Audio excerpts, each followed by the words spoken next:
Ever since the founding of the ancient nation of Israel in the time of Moses, to which the Christian church can trace its biblical roots, the people of God have been constructing magnificent buildings in which to worship their Creator. We now refer to these buildings as churches.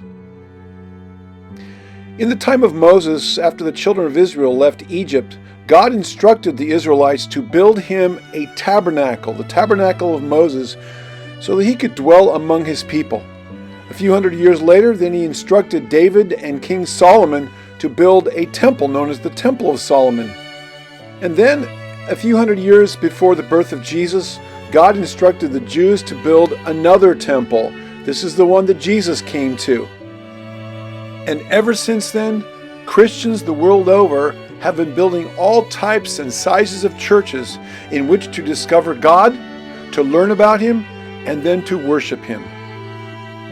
In this video, I'm going to take you on a personal tour of the largest church in the world, the smallest church in the world, the tallest church in the world, a church that was also a medieval fortress, the last church that the Titanic saw, the world's most famous Gothic cathedral, a church that took 1,000 years to build, a church where the Renaissance started, a church where 1,000 years of British royalty has been crowned, and many more churches beside. Please join me on this epic and exciting journey. The little chapel on the island of Guernsey in the English Channel, construction started in 1914 and it measures 9 feet by 16 feet in size. We're coming to the little chapel, which is believed to be the world's smallest chapel. As you can see, the little chapel is decorated with seashells, pebbles, and broken china. And there's many colors and pieces of this and that that comprise the construction of this unique chapel.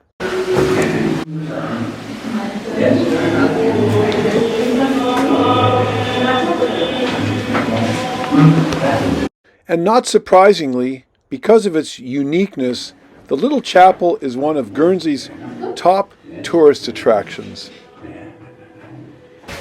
Just keeps going. Oh, this is the way out. Oh, it's the way out. Okay.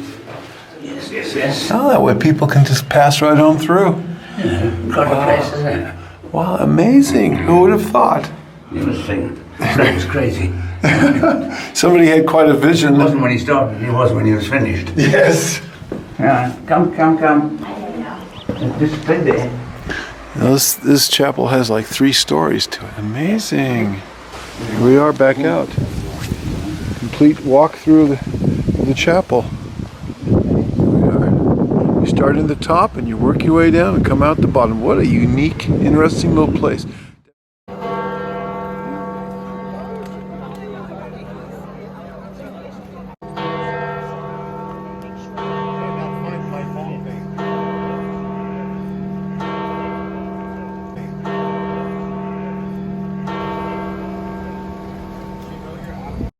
St. Peter's Basilica, located in Rome, Italy, was built between 1506 and 1626. It is the largest Christian church in the world and has a capacity of 60,000 people standing or 20,000 people seated. It is located in the tiny country of the Vatican, which is the headquarters of the Roman Catholic Church, and is located again in the middle of the city of Rome, Italy.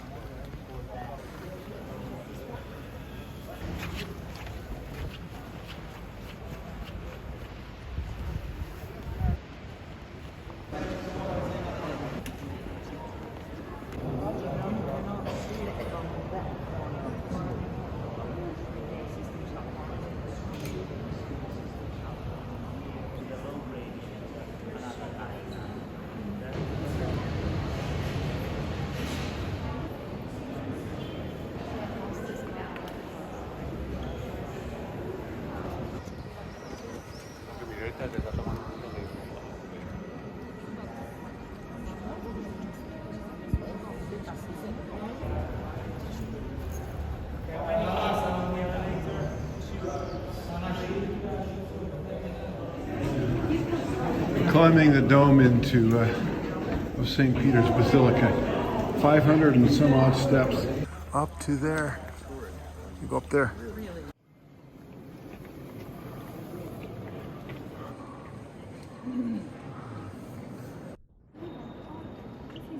Still climbing. The walls are sloped here because we're inside the dome. On the cupola now, there's a rope to help you hold on to as you climb up. Oh my. Here it is. The structure in Rome. Nothing can be made taller than this. Here's the very top up there. It's a little bit above us.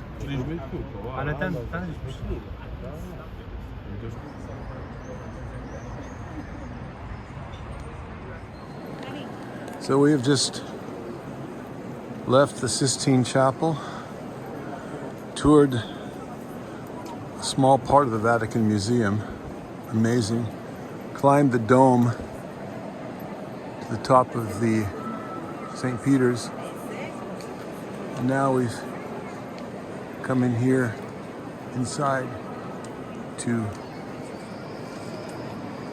quiet it down and rest a little bit. Admire what there is to admire.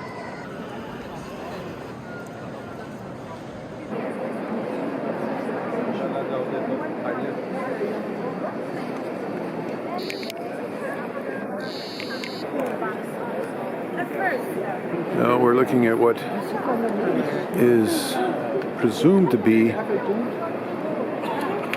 the place of the tomb of Peter. Right in there. Nobody knows for sure. Even on the actual tomb itself, it says thought to be the tomb or the remains of Peter.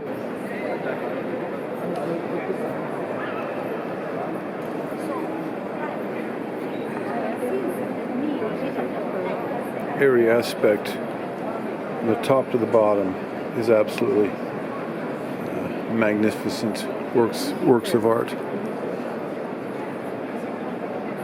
There's Moses.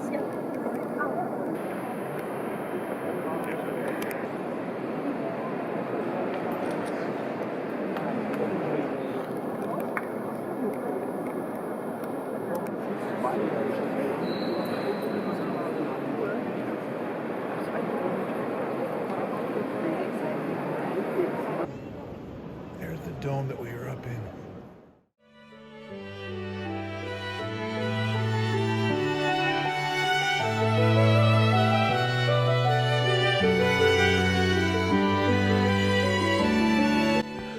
Notre Dame de Paris is perhaps the most famous Gothic cathedral in the world, certainly in the nation of France. It was constructed starting in 1163 and took 100 years to complete.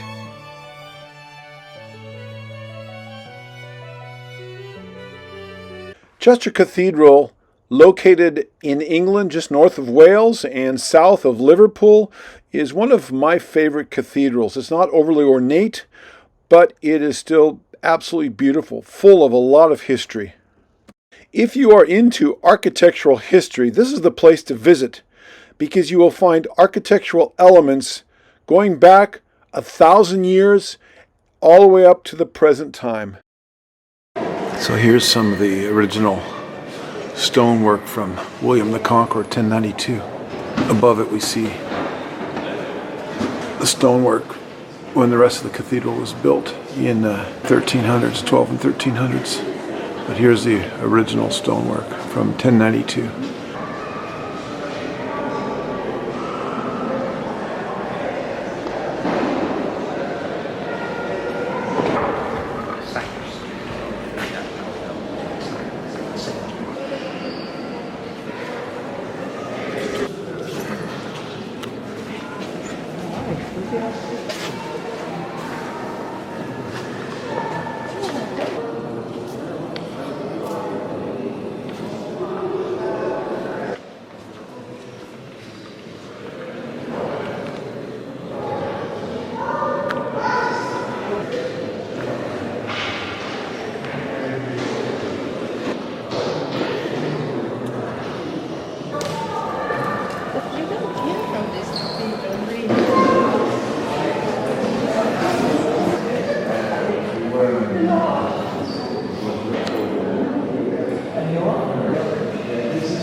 Westminster Abbey, originally a Catholic church, became Anglican during the time of Henry VIII in the 1500s. It's generally believed that the Westminster Abbey was started in around 959 AD and basically took about 500 years to build. It has been the site of numerous coronations and many royal weddings over the last 1,000 years. Many famous people are buried in Westminster Abbey, including kings and queens. In fact, as you're walking around inside the church, you're actually stepping on the sarcophaguses or walking around them as you're touring the church. It's kind of creepy, really. Sacré-Cœur was built in Paris, France between 1875 and 1914, and ostensibly it was built to atone for the nation's sins due to the army's defeat in 1870 in the Franco-Prussian War. Sacré-Cœur is the second most visited tourist attraction in Paris after the Eiffel Tower. Hey, Sandy.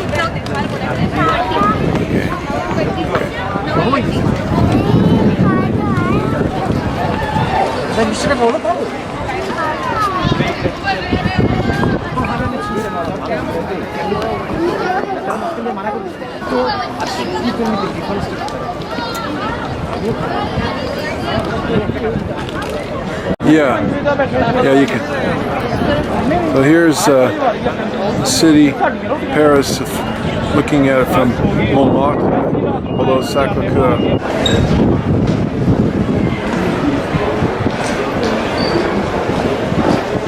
This is exciting. I'm happy to.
So this church, though, is not just a church.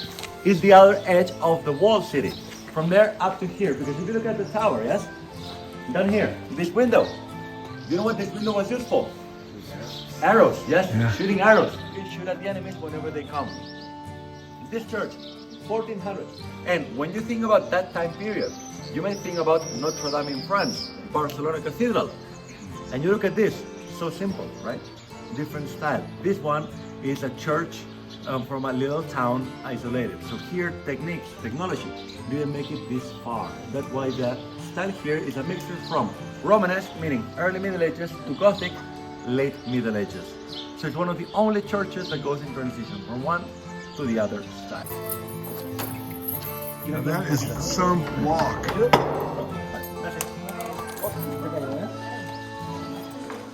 Go ahead.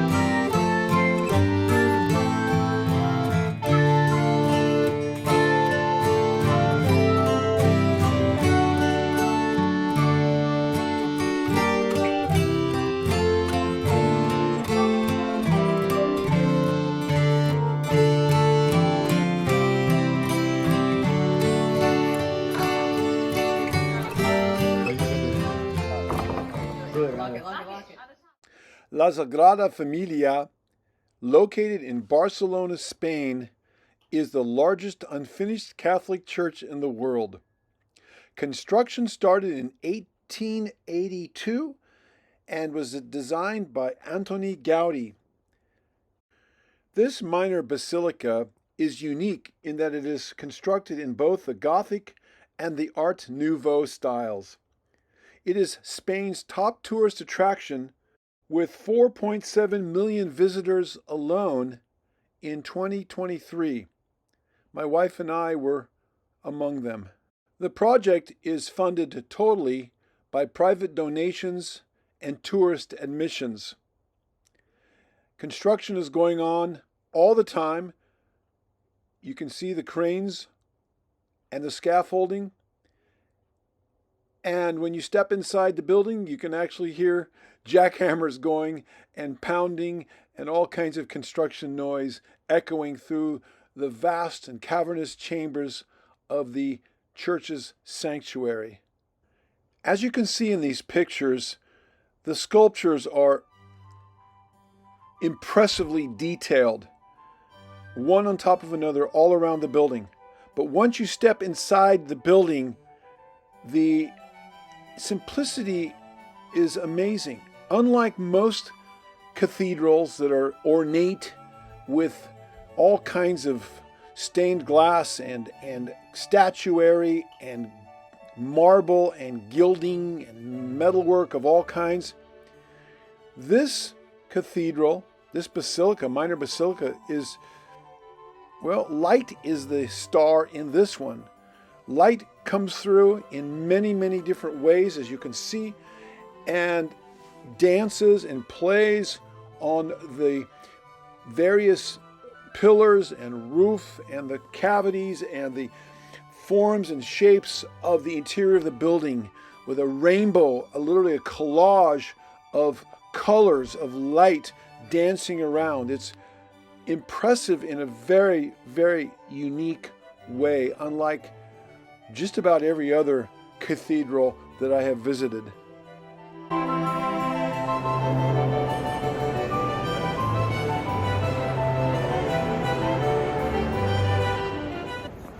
From Spain, we now go to Italy, and to Florence, Italy, the birthplace of the Renaissance. And here we have the Basilica of the Holy Cross.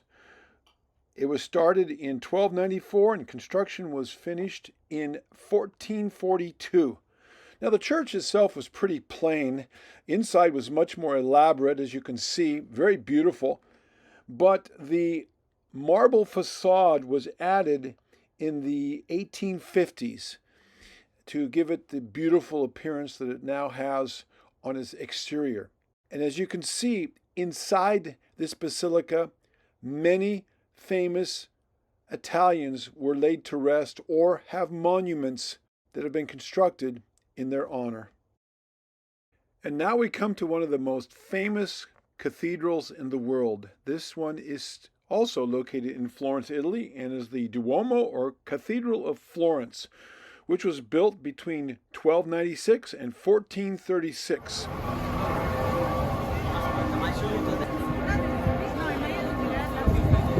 12 noon. Here it is.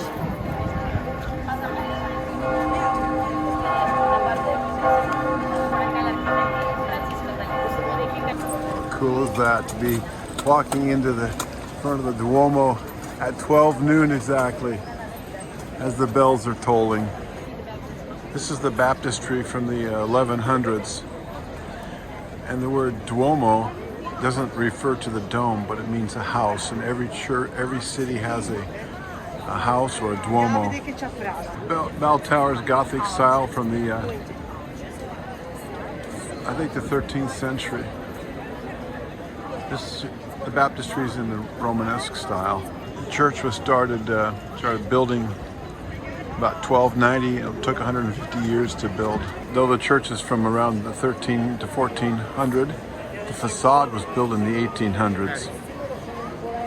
The dome was an engineering marvel for its day and is 171 feet tall, making the entire church 376 feet tall.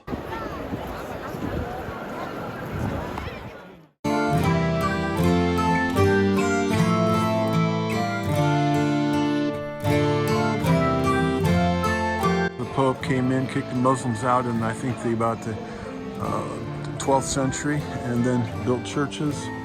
And we also have Byzantine influence, which should have been before the time of the Muslim conquest. Wow.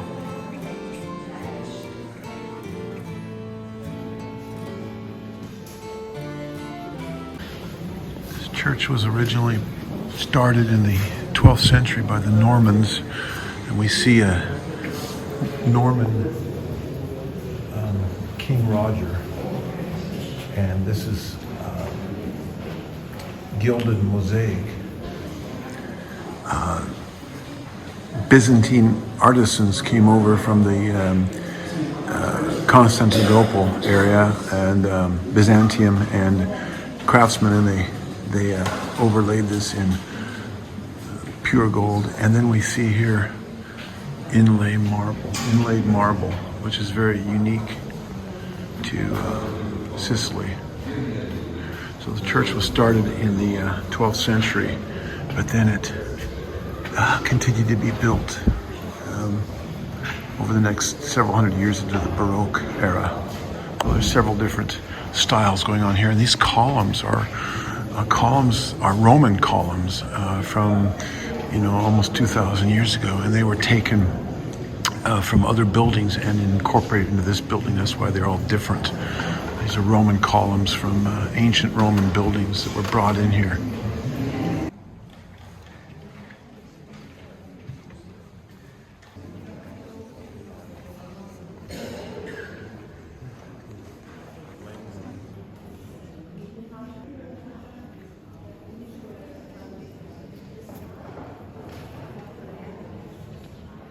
There are four pillars here that represent the four apostles, or four evangelists, Matthew, Mark, Luke, and John, that are holding up the cupola.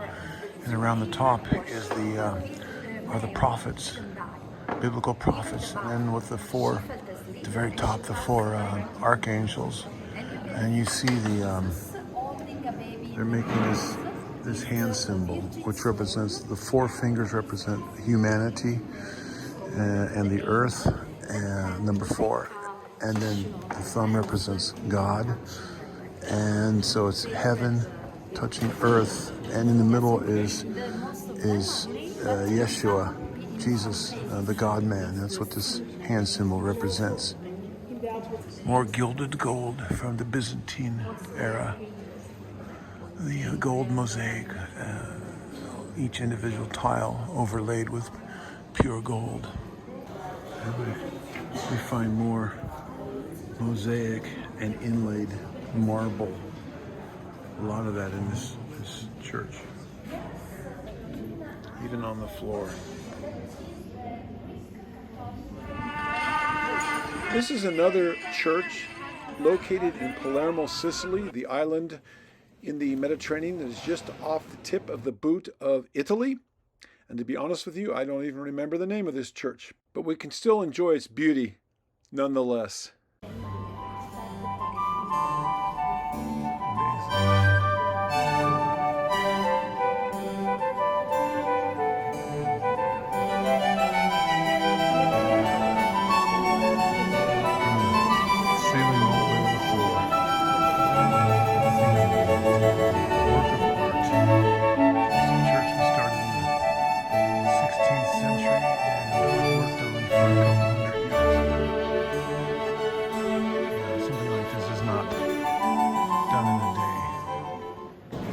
And these were originally frescoes, but because of bombs in World War II, the frescoes were destroyed, and so these are canvas paintings that were done in the 50s.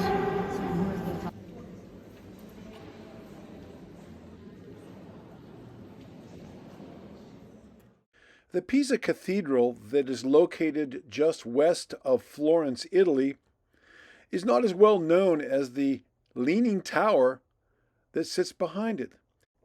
The Pisa Cathedral was started in 1063 and was constructed over a period of about 800 years, with the marble facade being put on it in 1887.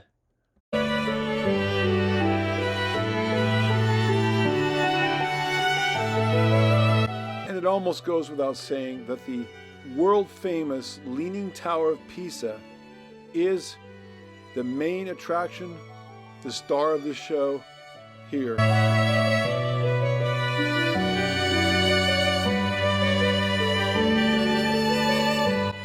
And as your stereotypical tourists, Sandy and I had to do our fun selfie thing here.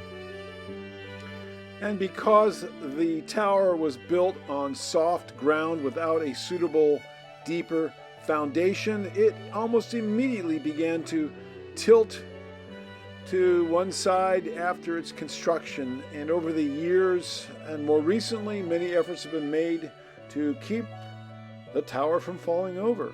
And actually progress has been made in that recently, and the tower has been slightly corrected to the more upright position thanks to modern engineering.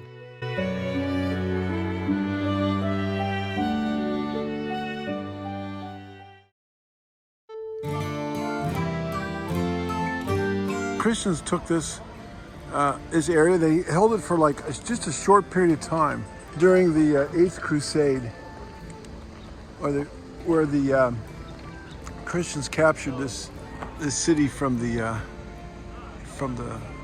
Muslims.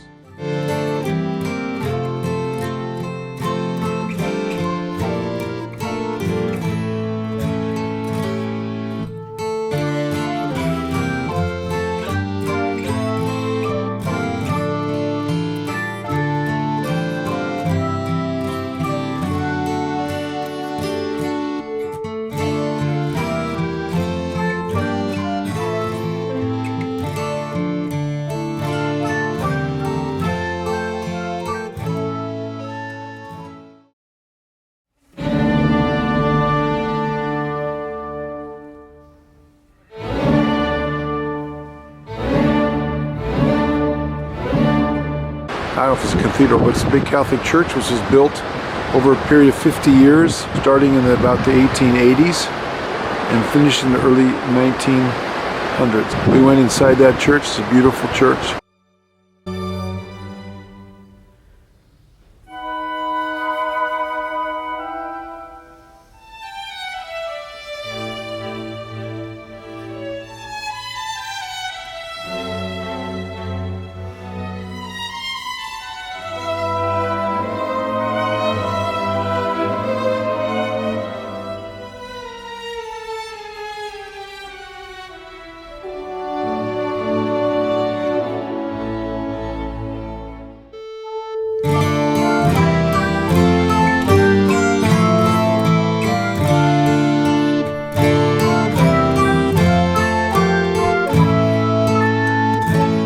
Church is about 300 feet from our front door of our hotel. And this is a really, it's kind of out of the way, but it's really an ornate church inside. So we haven't been in yet.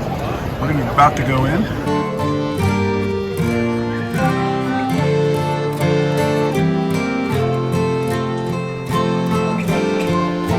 These are all appear to be Roman in Latin, Roman ruins that have been incorporated into this medieval church. The front of the building here. There's a fresco. Another fresco that was probably taken from somewhere. They're more like Roman sarcophaguses.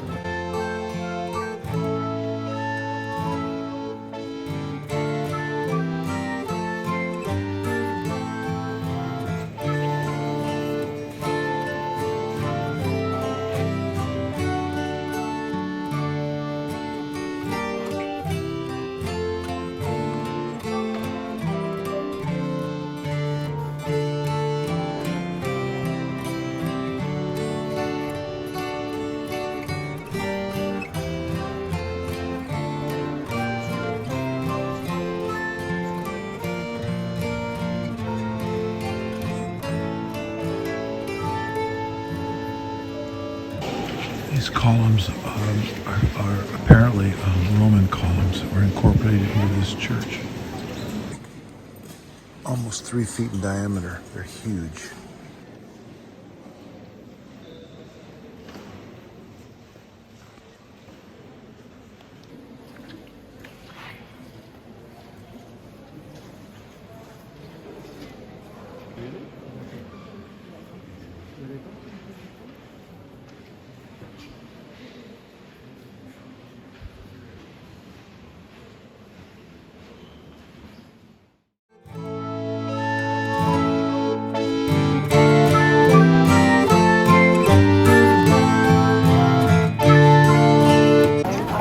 This is another temple to one of the empresses.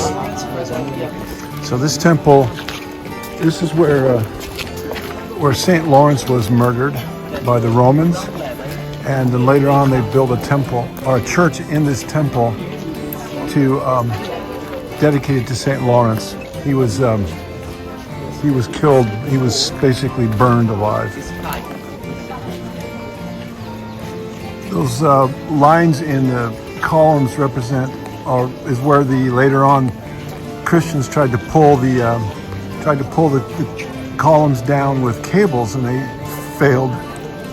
So those are the marks left over from that.